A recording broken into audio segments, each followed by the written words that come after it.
Hello, the way of knowledge की series में आप सभी का स्वागत है। कभी आपने महसूस किया है कि कुछ लोग हमारे जीवन से चले जाते हैं, लेकिन हम उन्हें अपने दिमाग से जाने नहीं देते।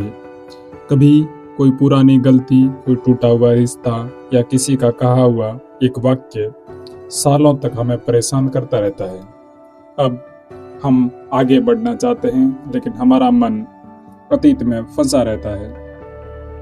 अगर मैं आपसे कहूं कि जिंदगी की सबसे बड़ी आज़ादी है छोड़ देना, लेकिन सवाल है छोड़ना कैसे सीखेंगे हम। आज की इस वीडियो में हम समझेंगे एक बहुत गहरी किताब द आर्ट ऑफ लेटिंग गो के विचार, जो सिखाती है कि मन का बोझ कैसे हल्का करें। और वीडियो के अंत में मैं आपको बताऊंगा एक ऐसा मानसिक नियम जिसे समझ लेने के बाद आप किसी भी दर्द से जल्दी बाहर निकल सकते हैं। वाई वी कांट लेट गो।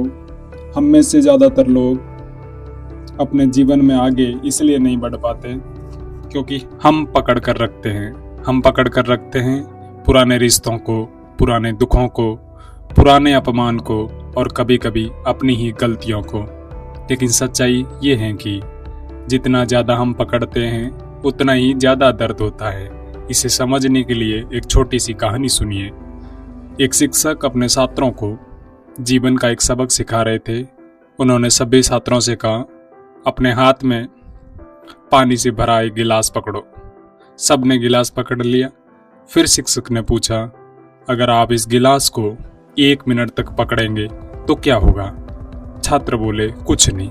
अगर 1 घंटा पकड़ोगे तो? छात्र बोले, हाथ में दर्द होने लगेगा। अगर पूरा दिन पकड़ोगे तो? छात्र बोले, हाथ सुन्न हो जाएगा। तब शिक्षक मुस्कुराए और बोले, समस्या गिलास का वजन नहीं है, समस्या ये है कि आप उसे कितनी देर तक पकड़े रखते हैं।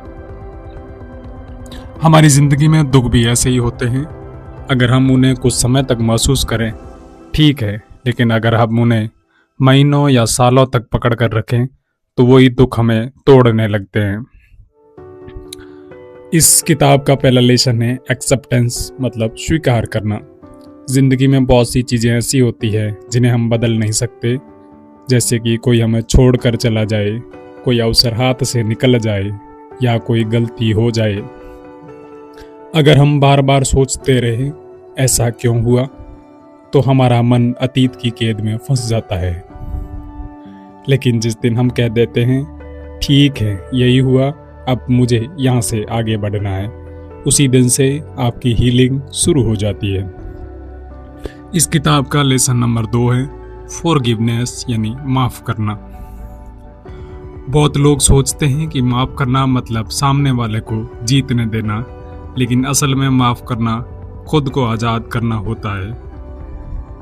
जब हम किसी से नफरत रखते हैं तो हम अपने मन में उस व्यक्ति को जगह देते रहते हैं, लेकिन जब हम माफ़ कर देते हैं तो हम कहते हैं मैं इस दर्द को अब अपने जीवन में जगह नहीं दूंगा।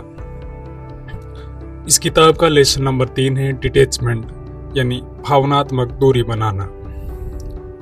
इसका मतलब यह नहीं कि आप किसी को प्यार करना छोड़ दें, इसका मतलब है आप किसी चीज़ से चिपक न जाए कि उसके बिना आपको जीना असंभव लगने लगे।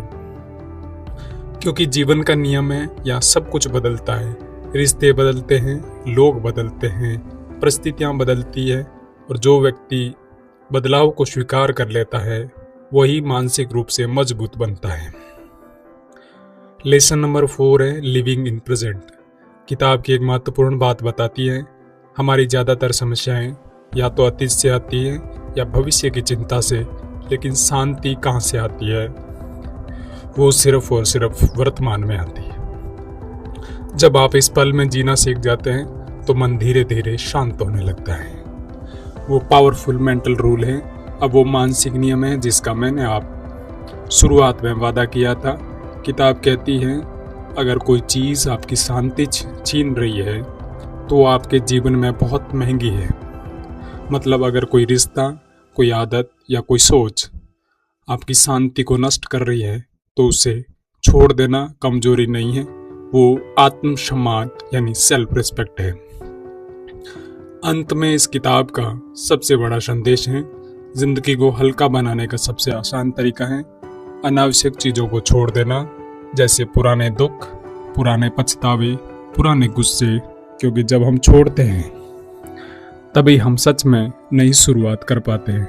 लेकिन एक बात दिलचस्प सवाल है, अगर हम सब कुछ छोड़ते जाएं तो क्या हम भावनाहीन नहीं बन जाएंगे? क्या लेटिंग गो हमें कमज़ोर बना देता है या हमें मानसिक रूप से अजेय बनाता है? अगर आप जानना चाहते हैं कि मानसिक रूप से मजबूत लोग दुख से कैसे बाहर निकलते हैं, तो अगली वीडियो में हम एक शक्तिशाली किताब के विचार समझेंगे। आप सभी का मेरे साथ बने रहने के लिए आप सभी का शुक्रिया, धन्यवाद।